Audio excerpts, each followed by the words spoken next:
முறையாக மருத்துவ படிப்பு படிக்காமல் ராமநாதபுரம் அருகே திணைக்குளம் பகுதியில் சட்டவிரோதமாக நோயாளிகளுக்கு சிகிச்சை அளிக்கும் நபர் மீது நடவடிக்கை எடுக்க வேண்டும் என கோரிக்கை எழுந்திருக்கிறது.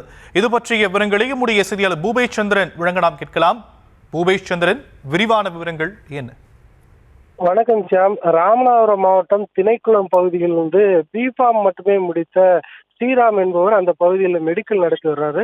இந்த சூழல்ல அங்கு இருக்க அந்த சுற்று வட்டார பகுதிகளைச் சேர்ந்த மக்களிடம் தான் ஒரு மருத்துவர் போன்ற தோற்றத்தை ஏற்படுத்தி கொண்டு அவருடைய மெடிக்கல் வளாகத்திற்குள்ளாகவே வரக்கூடிய நோயாளிகளுக்கு மருந்து வழங்குவது மட்டுமல்லாமல் சிகிச்சை அளிக்கக்கூடிய ஒரு சூழலானது இருக்கிறது.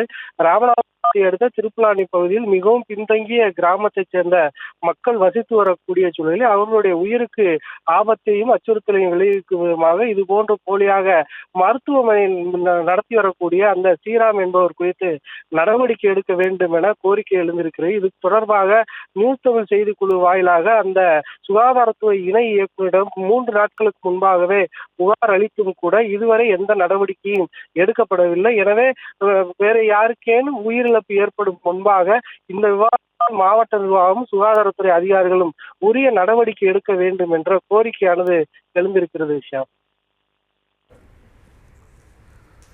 விரிவான விவரங்களுக்கு நன்றி பூபேஷ் சந்திரன்.